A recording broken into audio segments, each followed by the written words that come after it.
thought it was very, very encouraging. I had no idea that he didn't have legs until he rolled his pants legs up.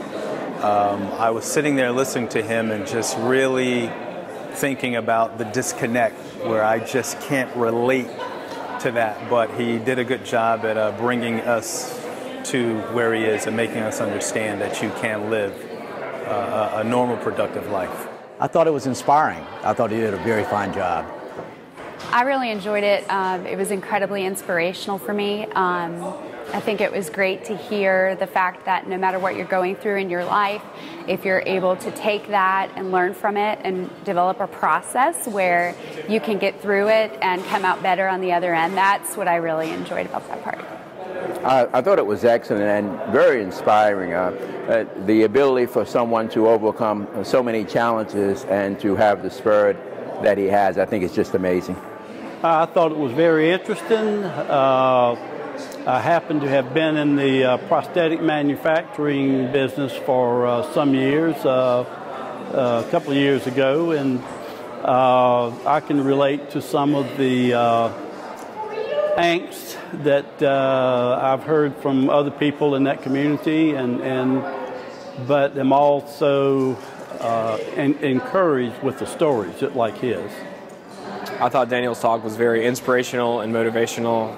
He's definitely innovative to have created the equipment and to develop his own protocol for getting through the adversity that he's faced. I enjoyed his speech. It was surprising in a lot of ways. The surprise that he had no legs and the challenges that he overcame really made me think about the way people are treated because they're different. You know, I think it was an amazing talk. He put a lot of energy into it. He's been preparing for it for a very long time. He got a standing ovation, the only person to get a standing ovation all day. Not only that, he was moving around on stage. He had a lot of different props, a lot of different things he was using. Definitely one of the more innovative speeches. I thought Daniel's talk was inspiring and creative. It hit close to home based upon situations that I've dealt with in the past, and it made me feel empowered to listen to his journey. Daniel's talk was so inspiring. All of us in our young years go through our differences being pointed out, and he made it so clear that it's important to enhance our differences, appreciate our differences, instead of pointing them out and making people feel terrible for something that they can't control. I really appreciated that. I tell you, the talk was awesome, but the reveal, the money shot, when he did he rolled up the one leg and then he rolled up the other, and we all gasped. It was just like, wow, dumbfounded. It was, because you see the arm, and you're like, well, how you could work through that and being the guy at the bottom of the stairs, and okay, I can work through that. Not with the two legs. What a plucky guy. And then he went on with the baseball. Holy, I was not a talented baseball player. And I don't have any other than fat and stupid. What a plucky kid. I thought it was incredibly powerful, really moving and inspiring. I thought Daniel's talk was really inspirational. It really gave me an opportunity to step back and think about my life and the things that I should really be grateful for, and have a little bit more motivation and strength.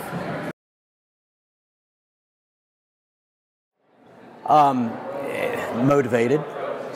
It made me feel like I could go out and conquer the world. It was very inspiring. It was about strength, which is often, the driving force behind getting things done in life. And it made me feel really good. It made me feel like, no matter what the problem is in your life, or if you're, coming up on something that is going to take a lot of time, a lot of thought, that you can get through it at the end. And it was really inspirational for me. Connected and really to try to understand how it is to walk in somebody else's shoes, and to be able to relate to that, and actually bring him into the community without looking at him as someone who's disabled or the like, but somebody who's just a part of the community. Daniel's talk made me feel like the excuses that I make for myself don't really add up to the challenges that other people face every single day. It made me feel warm and understood and happy that I can just look around and appreciate everybody's differences and make them feel good about themselves. It made me feel empathetic, sympathetic, and motivated to go out and do better. Lucky, grateful, like I should be doing more with my life, frankly. Daniel's talk made me feel inspired and strong. I think it made me want to do more with myself and my talents and really give every day my all.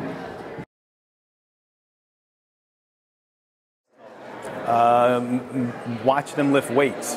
That was incredible. That was really incredible. When he revealed his challenges, and in terms of his, especially pulling up the pant legs, I thought was really it was surprising, and I think it had a very noticeable effect. It was well done.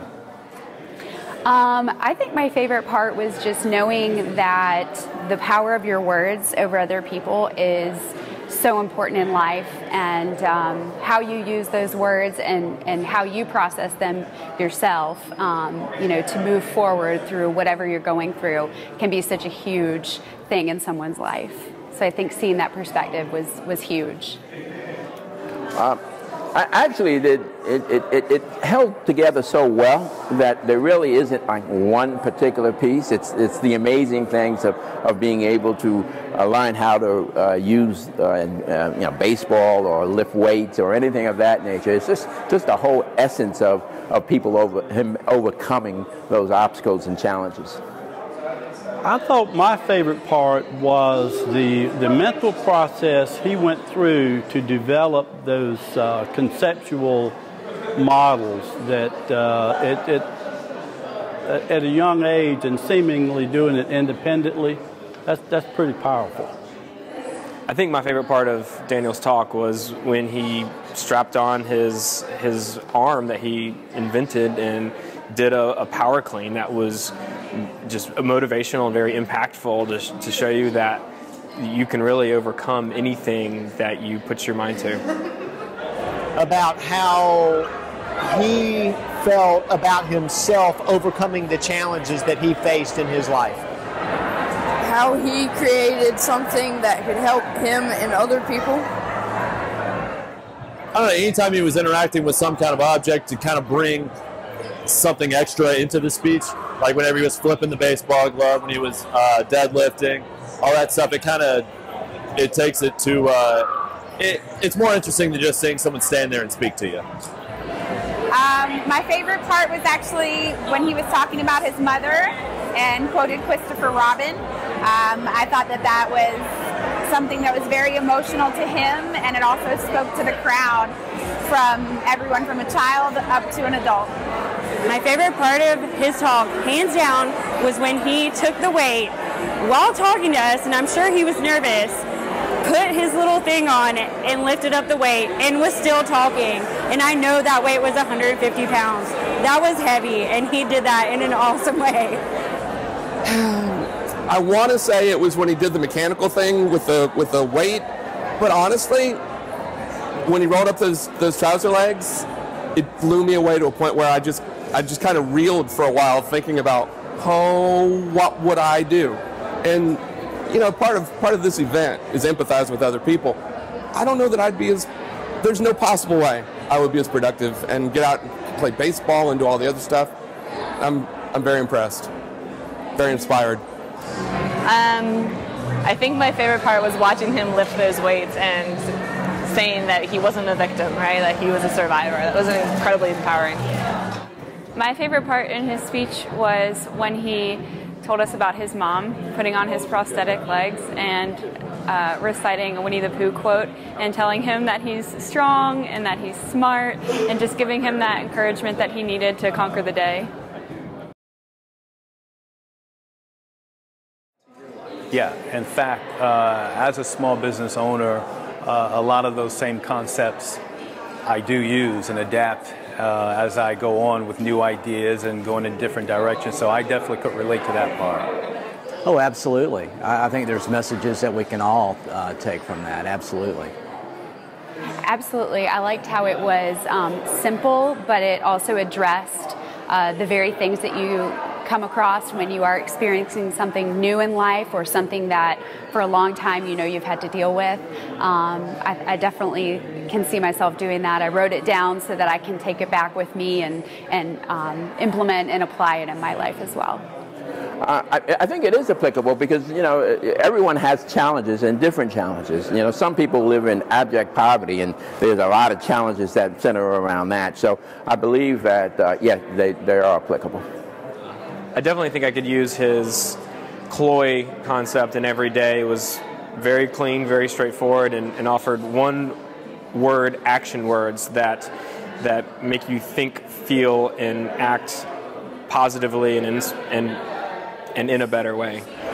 I do. It was simple. It had not too much to it. It was easy points that you could follow along and something that you could definitely employ. Of course. I mean, we've talked about it a lot before.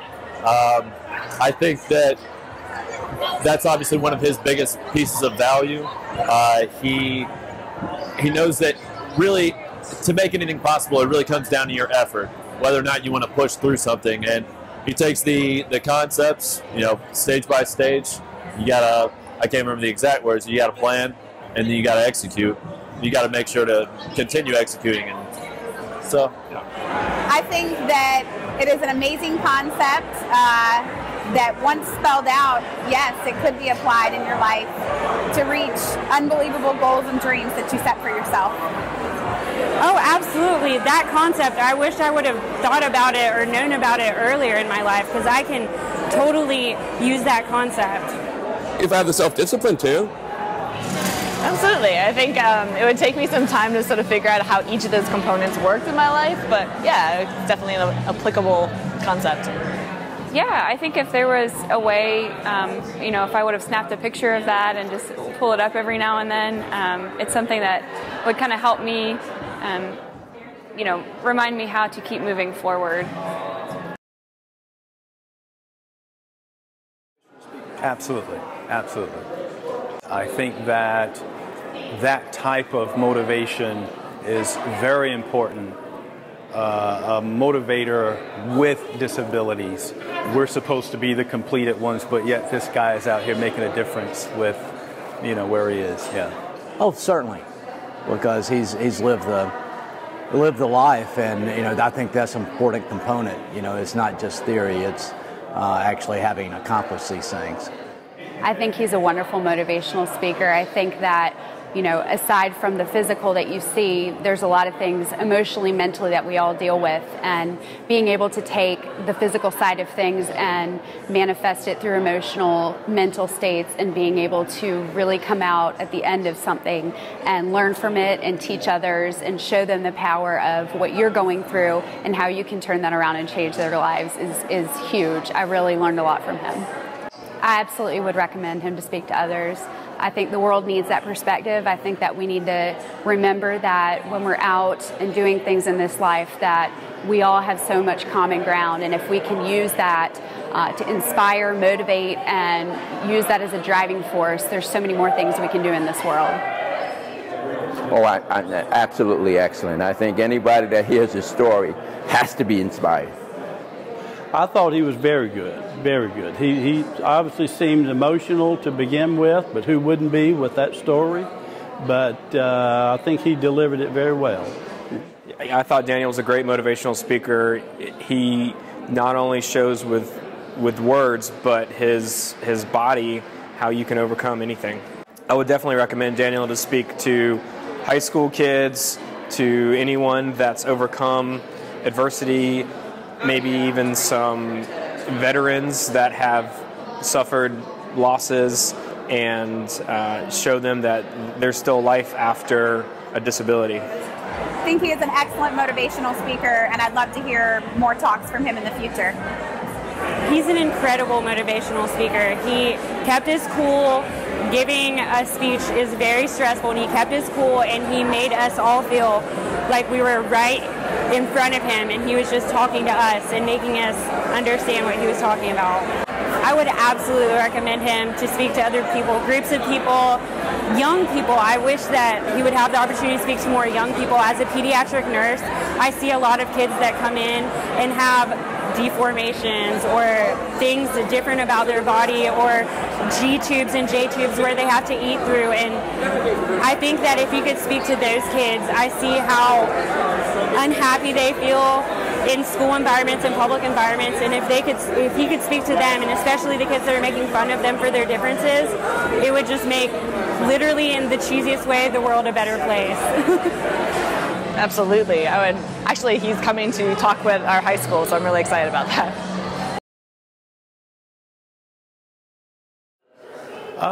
I thought about him as a child, you know, having to grow up and go to school, and you know, we freak out in grade school with the pimple, you know, and I just thought about dealing with all that, all those years, you know, and still coming out with a positive mindset. That's incredible. Very incredible. Well, when he mentioned his mom and the effect that she had when she was preparing him for a typical day. For me, I would say the most touching part is how he took his physical disabilities, of what we would call in this world, and made them an ability, and was able to overcome through that, through what he had gone through in life, and you know, really be able to overcome even more than you would ever imagine. And for me, that was huge to see that, you know, the physical side of things is not the end all of everything, and that when you're able to inspire, motivate, not just yourself, but others, that's something that's contagious, and that was really inspiring for me. I guess when he was a child and had to fear going to school, I mean, that's really at the base of it. Young people should not have to face that kind of anguish. I think the touching part was imagining a little guy sitting in a stairwell at school, seemingly trying to figure this out on his own. That's, again, it's powerful, but it is touching. I think the most touching part of the story was that he was still happy and energetic and was positive and could lift a 145-pound barbell with ease. The most touching part was his realization that he was more than what other people thought of him.